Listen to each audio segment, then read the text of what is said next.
우리는 앞에서 27장, 28장의 내용을 살펴보았습니다. 오늘 말씀은 27장부터 사실은 읽어야 되는 말씀이에요. 27, 28장은 복과 저주에 대한 내용들로 가득 차 있고, 특별히 28장은 복보다는 저주가 훨씬 더 길다 그랬습니다. 왜 이렇게 복에 대한 내용보다는 저주에 대한 내용이 훨씬 더 길까?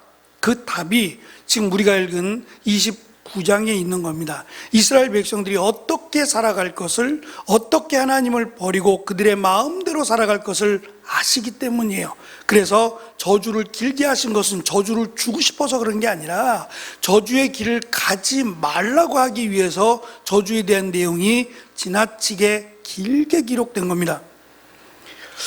특별히 오늘 말씀 4절을 잠깐 보시면 3절과 5절의 내용과 잘 연결이 안 돼요.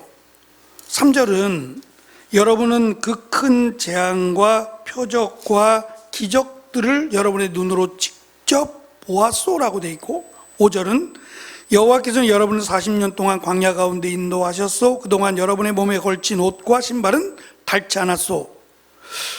하나님의 베푸신 은혜잖아요. 기적들을 보게 하신 것도 인도하신 것도 은혜고, 그들의 심지어는 옷과 신발도 닳지 않게 하셨다. 이게 실제라면 40년입니다. 그들이 생활하고 걸었던 곳이 광야고요. 이게 어떻게 가능한 일일까요? 옷도 안 닳고 신발도 안 닳아요?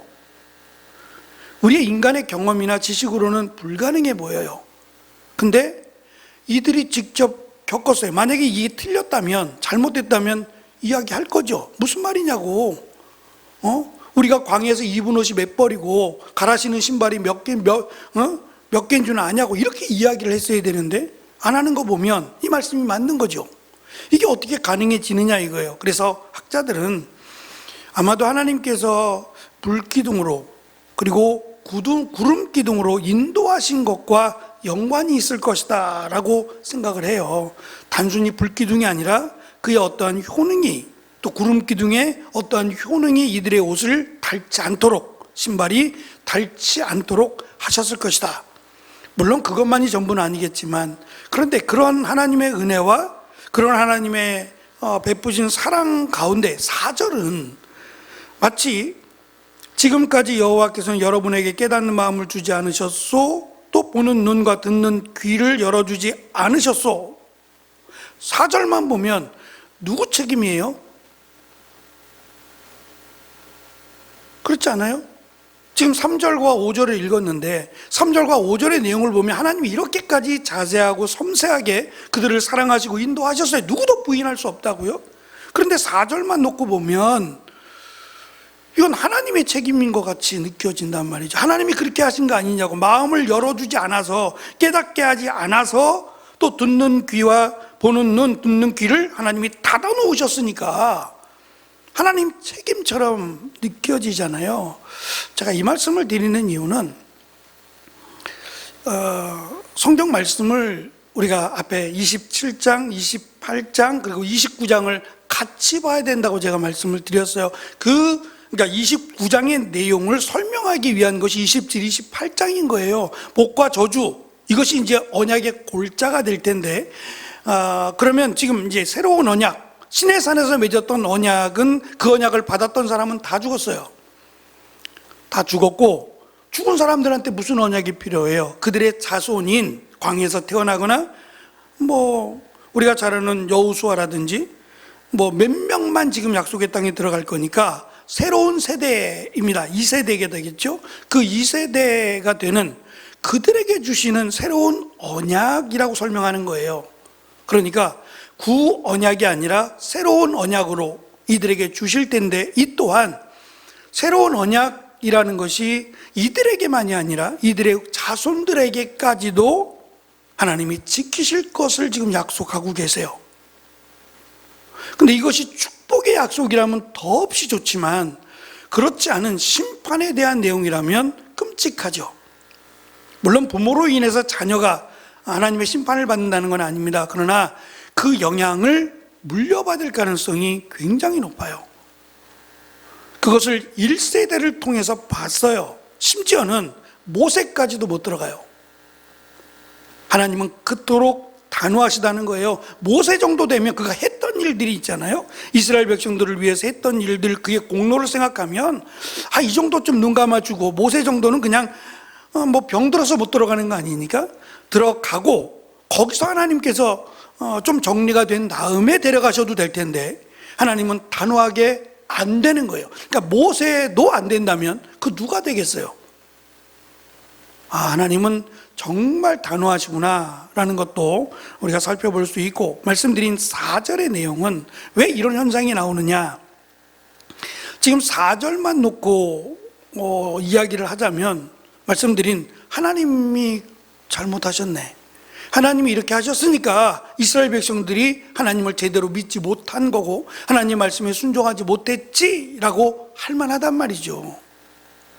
그래서 성경을 읽다가 쭉 읽어가면서 어려운 부분이 참 좀 이상한데, 이해하기가 어려운데 라고 하는 부분은 일단 스탑을 하세요. 왜 그러냐면 전체로 놓고 보면 전혀 문제가 없을 거예요. 우리가 앞에서 27장부터 살펴봐서 27, 28장, 29장 전체를 보면 무슨 말씀을 하고자 또 무슨 내용을 기록하고 있느냐를 아는 일에는 부족하지 않아요. 충분합니다. 근데 한 절에서 지금 하나님 잘못이네요, 하나님이 이렇게 눈도 막아버리고 귀도 막아버리고 그 마음도 하나님이 닫아버리시니까 깨닫지 못한 거 아니냐. 근데 3절을 받고 3절을 읽었고 5절을 읽었다면 이상해져야 마땅해요. 이상하다, 4절이 이상한데? 라고 느끼셔야 정상이에요. 그래서 이 4절 한 절만 가지고 이단들이나 이 성경을 잘못 해석하는 사람들은 충분히 사용할 만하단 말입니다. 그래서 한 절만 보는 것은 자칫 위험할 수 있다라는 말씀을 드리고자 하는 거예요. 전체를 봐야지 이거 하나만 보고서는 이건 봐라 잘못된 거 아니냐라고 이야기하면 문제가 된다. 그럼 왜 이런 현상이 나왔느냐? 히브리, 그러니까 구약인데 구약의 히브리어는 오른쪽에서 왼쪽으로 쓴다 그랬어요. 그러니까 왼손잡이가 훨씬 편하겠죠? 왼쪽에서 오른쪽으로 써내려가니까 왼손으로 글씨 쓰는 게 훨씬 편할 겁니다. 당시에는 모음과 자음을 같이 쓰지 않았대요. 자음만 쓴 겁니다. 그러니까 우리나라 같은, 우리식으로 하자면 기역, 니은, 디귿, 리을, 미음, 비읍 이런 식으로만 쓴 거예요. 그리고 나중에 모음을 갖다 붙이게 됩니다. 근데 시간이 오래 지나다 보면 먼지도 앉을 것이고 또 어느 정도 훼손도 될 것이고 또 느낌표나 물음표나 이런 부분들을 표기하지 않았어요. 그냥 문맥적으로 이해를 해야 되는 겁니다. 그러면 다시 한번, 만약에 이것을 물음표로 본다면, 물어보시는 것으로 일반 문장이 아니라 물음표가 된 문장으로 한번 보시면 어떻게 되나 보세요. 그러나 같이 읽어볼게요. 시작. 지금까지 여호와께서는 여러분에게 깨닫는 마음을 주시지 않으셨소. 또 보는 눈과 듣는 귀를 열어주지 않으셨소. 그럼 무슨 말이에요? 열어주셨단 말이 되죠. 물어보는 말이 되면 여러분에게 깨닫는 마음을 주시지 않으셨습니까? 줬단 얘기잖아요. 이해가 되시죠? 근데 지금 우리가 나중에 이제 몇 번에 걸쳐서 번역을 하고 이렇게 하는 중에서 이렇게 오긴 했지만 당시에는 이 물음표, 느낌표라고 하는 것이 없어요. 그냥 문맥을 보고 했단 말이죠. 그래서 지금 성경책이 계속 발간이 되는 이유도, 왜 성경책이 자꾸 나와? 그럴 수 있겠잖아요. 근데 외국 같은 경우 외국의 성경은 지금 벌써 1판, 2판, 3판, 4판, 5판, 6판 계속 매년마다 나와요. 왜 이런 현상이 나오죠?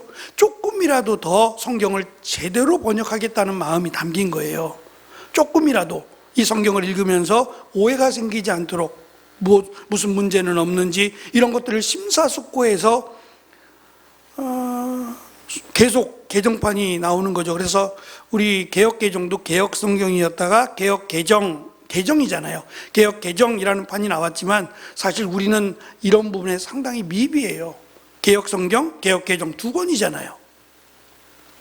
문제가 생기면 얼마든지 새롭게 해서 다듬어서 뭐 몇 년이 걸리든 다듬어서 성경으로 읽을 수 있도록 해야 되는 필요성이 있는데 이게 결코 쉬운 건 아니죠. 결코 쉬운 건 아니니까 어쨌든 이 부분을 우리가 읽을 때에 그러니까 당시에는 이런 부분에 자음만 먼저 쓰여졌다는 부분, 또 느낌표나 물음표나 이런 부분이 미흡했다라는 경우 말씀을 드렸어요. 그래서 성경을 읽을 때 요것만 4절만 가지고 하나님 잘못이네, 하나님이 틀렸네 라고 하면 큰일 난다는 거예요. 5절만 봐도 그렇지 않고 3절만 봐도 그렇지 않습니다. 그러니까 이런 어떠한 마음은 조금 이상하게 생각이 되면 앞뒤로 또는 전체를 조금 더 한번 살펴보시고 이해를 하시면 좋겠다 생각이 듭니다. 오늘은 세 가지에 대한 내용이 이제 모압에서 이제 약속의 땅을 바로 앞둔 모압에서 하나님께서 새로운 언약을 주신다라고 하는 내용입니다. 이 언약을 주시기 전에 1절부터 9절은 여기까지 오게 된 이스라엘 백성들이 여기까지 40년 동안 오게 된 이스라엘의 역사를 잠깐 간략하게 9절을 통해서 설명을 하고요. 그 다음에 모압에서 하나님이 주시는 새로운 언약을 이스라엘 백성들 그리고 함께 있는 외국인들 또는 자녀들에게까지도 포함해서 주셨다. 그리고 여기에는 앞에서 복과 저주 이 내용이 들어간 것처럼 하나님은 반드시 그 기준을 가지고 지켜 행하는 자에게는 하나님이 되어 주실 것이고 복되게 하실 것이며, 하나님을 거역하고 대표적으로 우상을 섬기는 자들에게는 하나님이 심판하시겠다. 결국 그것이 과거 40년의 이스라엘 역사를 고스란히 보여주는 거예요. 그리고 심지어는 더 나아가서 왜 이스라엘이 멸망했느냐 물어보면 하나님이 주신 언약을 어겼고 또는 그들이 우상을 섬겼기 때문이다 라고 답을 하라는 거예요. 그리고 심지어는 23절에 가면 마치 여호와께서 노하셔서 멸망시키셨던 소돔과 고모라, 아드마와 스보임 같게 만들 것이다 라는 거예요. 이미 과거에 있었던 사건입니다. 그 사건이 과거에 끝나는 게 아니라 앞으로 다가올 사건이 될 수도 있다는 거예요. 그럼 누가 이걸 선택하느냐는 거죠. 하나님의 언약, 그 언약을 기준으로 해서 언약을 지키는 자에게는 하나님께서 이루 말할 수 없는 은혜와 복으로 함께 하실 것이다. 그 증거가 지금 여기까지 오면서 그들이 싸웠던 적들이 많은데 그 가운데서 7절에 보면 헤스본왕 시온과 바산왕 옥 이들을 대표적으로 얘기해요. 제가 신명기를 하면서 이 바산왕 옥과 이스라엘이 싸울 때에 그들이 위쪽에 언덕 쪽에 그들이 거하고 있었다라고 말씀을 드렸고, 이스라엘 백성들이 그들에게 가기 위해서는 이 지금 남아있는 그 실제 모습을 보면 굉장히 그 좁은 통로, 협곡처럼 기억이 나시나요? 영상? 협곡처럼 굉장히 좁은 통로로 가야 했고, 물이 불어오르면 거긴 뭐 그냥 꼼짝없이 수장되는 겁니다. 죽어야 되는 거예요. 근데 이스라엘 백성들이 그 길을 지나갈 때는 하나님이 그 길을 그 물을 마르시게 했어요. 그러니까 이러한 모든 일들이 우리의 인간의 힘으로는 불가능한데, 이렇게 바산왕 옥이나 또 그 헤스본 왕 시온 대표적으로 그때 그들을 이길 수 있었던 것이 이스라엘 백성들의 힘과 능력이 아니라 하나님이 이기게 하셨다라고 다시금 강조해요. 그렇다면 지금 들어가게 되면, 약속의 땅에 들어가면 이제 신명기가 끝나면 여호수아서인데, 그 여호수아서의 내용이 이어지면서 이스라엘 백성들이 놀란 것은 아무도 없을 줄 알았던 거예요. 하나님이 약속의 땅, 적과 꿀이 흐르는 땅을 주셨다고만 돼 있지, 그 땅에 들어가면 이렇게 우글우글 정말 상상도 할 수 없는 강한 적들이 그 안에 들어있을 줄이라고는, 자리를 차지하고 있을 줄이라고는 몰랐던 거죠. 근데 그 강한 적들이 중요하지 않아요. 그것 때문에 하나님이 이스라엘 백성들을 군대식으로 훈련시키거나 한 번도 그렇지 않으셨어요. 40년 동안 오면서 적들을 이기기 위한 뭐 군사 훈련이나 작전 계획이나 이런 거 아무것도 없었어요. 그러니까 이스라엘 백성들은 당연히 몰랐죠. 근데 그렇게 해서 이기는 게 아니라 하나님의 말씀을 믿고 순종하면 분명히 하나님은 살아계셔서 역사하신다는 거예요. 그것을 보여주는 것이 여호수아서예요. 그래서 여호수아가 모세의 시종입니다. 심부름꾼이었어요. 모세의 심부름을 하거나 모세에게 정말 말 그대로 종으로서의 삶을 살았던 그런 여호수아입니다. 그런데 모세의 자녀도 아니고 또 12지파의 수장도 아니고 뭐 얼마나 대단한 사람들이 많겠어요. 그런데 하나님은 모세의 종이었던 여호수아에게 이 일을 맡기세요. 모세의 후계자로 삼으신단 말이죠. 여호수아가 두려웠을 게 뻔합니다. 모세에게도 대적하던 사람들 아니에요? 뭐 하면 들이받고 심지어는 해하고자 했던 사람들이 그들인데, 하물며 모세는 왕자이기도 했잖아요. 근데 자신은 종이란 말이죠. 근데 자기 말을 듣겠어요? 근데 하나님은 모세에게 허락하셨던, 뭐 모세가 홍해바다를 가른 것처럼 요단강을 가르게 하신다든지, 군대 장관이 모세에게 나타났던 것처럼 여호수아에게도 군대 장관이 나타난다든지, 이렇게 모세에게 있었던 일들을 다시금 반복해서 보이신 것은 그게 중요하지 않다는 거예요. 하나님만 함께 하시면 중요한 거예요. 모세가 이 일을 어떻게 해왔어요? 모세니까 한 게 아니란 말이죠. 모세니까 한 게 아니라 하나님이 함께 하셨으니까 할 수 있었던 것처럼 여호수아에게도 그 말씀하시는 거예요. 두려워 말며 놀라지 말라. 나는 내 하나님이니라. 그거 하나로 하나님이 역사에 가신단 말이죠. 그래서 오늘 말씀은 도착하기까지의 역사, 그리고 언약을 체결하시고 그 언약을 지키지 않았을 때에 대한 경고, 마지막 언약을 지키지 않은 결과까지도 말씀하세요. 아직 아닙니다. 이건 결과를 이야기하시는 것뿐이지 아직 이루어지는 게 아니에요. 그래서 제가 맨 마지막에다가 이스라엘의 미래는 아직 열려 있는 겁니다. 이 경고를 기억하고 하나님의 말씀에 더 가까이 나아가면 반드시 하나님은 앞에서 이스라엘 백성들을 애굽에서 건져내셨잖아요. 물론 그것은 아버지로부터 또는 할아버지로부터 들었을 거예요. 그것을 보고 들은 사람은 살아있지 않으니까. 분명히 그거를 침이 마르도록 이야기했을 겁니다. 어떻게 해서 애굽이라고 하는 강대국에서 이렇게 나올 수 있었는지 그건 분명히 가르쳤을 겁니다. 그랬다면 한두 명도 아니고 다 부모들이 동일하게 이야기했을 것 아니에요? 입을 맞춰도 한계가 있지요. 그랬다면 하나님께서 이 약속의 땅이라고 하는 젖과 꿀이 흐르는 땅에서 하나님이 어떻게 지키시겠느냐? 너희가 영원히 여기서 거할 것이며 너희들이 심은 것들을 통해서 풍성히 먹을 것이다. 너희의 자녀들이 잘 될 것이다. 번성할 것이다 라고 약속하셨어요. 충분히 하나님은 하실 수 있으니까요. 문제는 이렇게 놀라운 은혜와 축복을, 약속을 받았어요. 그럼에도 불구하고 이스라엘은 멸망의 길을 걷는다는 게 중요해요.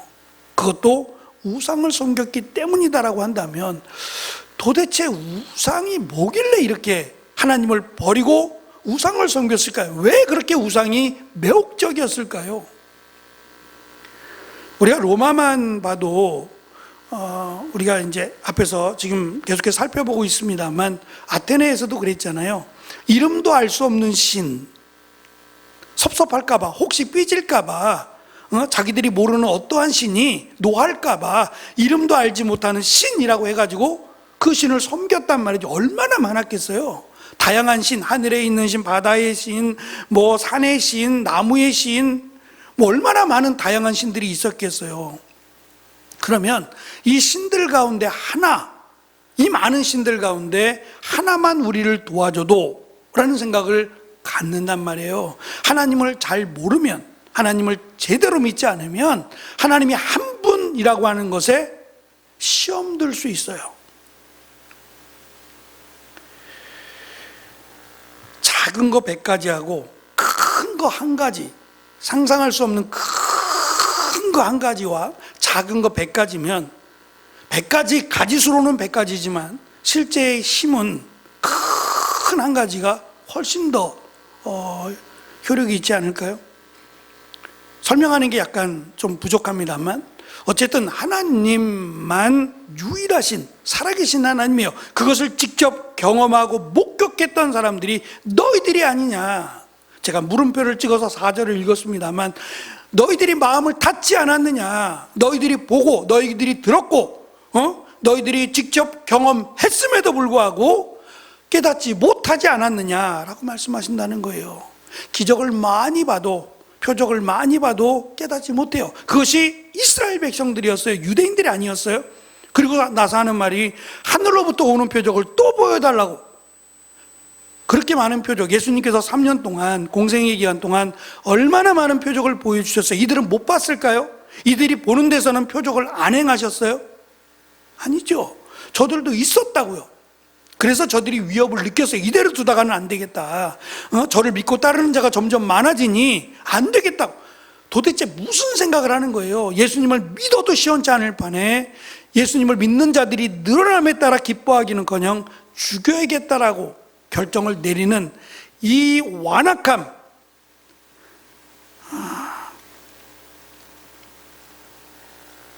결국은 유대인들 종교 지도자들은 그들이 하나님의 심판을 받아 마땅한 이유가 종교 지도자들이어야 돼요. 하나님의 말씀, 그 말씀을 가르치고 그 말씀대로 살게끔 도와주고 인도해야 될 사람들이에요. 그 사람들이 정치를 하게 되면서 타락한 거예요. 저는 사실 제가 섬겼던 학교를 다닐 때도 또 학교를 졸업하고 또 유학을 다녀와서 섬기게 됐던 교회도 심지어는 제가 다른 교단에서 약 7년, 6년, 7년 가까이를 사역하면서 만났던 목사님도 다 정치하시는 분이었어요. 뭐 노회장은 말할 것도 없고 심지어는 총회장 깜에 오를 정도로 그렇게 정치하셨던 분들이에요. 끝이 다 안 좋아요. 다 안 좋아요. 제가 새벽에 말씀을 드렸어요. 누군가는 해야 되긴 해요. 누군가는. 근데 저는 이 누군가는 해야 된다는 것이 누구나 해선 누구나 해도 된다는 말은 아니에요. 이것을 감당할 수 있는 사람만 했으면 좋겠어요. 이것을 함으로 인해서 내가 하나님 앞에 하나님께 드려지는 시간이 줄어들거나 성도들로 향해야 될 마음이 줄어든다면 안 했으면 좋겠다는 거예요. 정말 해야 된다면 더 힘을 내야겠죠. 정말 해야 된다면 2배, 3배 이상은 더 힘써야 되지 않을까요? 그래야 그나마 좀 버틸 수 있지 않을까요? 근데 뭐 서로 하려고 하고 서로 하고 싶어 하고 하는 걸 보면 그냥 안타깝다라는 생각이 들어요. 왜 여기에 이렇게 관심들이 많을까? 저희 교회에 이제 장로님이 2분 계시죠. 2분 가운데 한 분은 총대라고 불려서 총회, 저도 안 가봤습니다. 노예 소속이니까 목사는. 근데 그 노예들이 모여서 총회가 돼요. 그럼 이 총회가 얼마나 크겠어요? 그 총회에 갈 수 있는 자격이 총대가 돼야 주어져요. 근데 목사님들 중에서는 임원들일 경우, 뭐 증경 노회장이나 임원들일 경우 이렇게 숫자들이 정해져 있어요. 근데 장로님들도 총대가 돼요. 총대가 돼서 가시는데 저희 교회 2분의 장로님 중에 한 분이 총대가 되신대요. 그러니까 총회에 갈 수 있는 자격이 주어지는 거예요.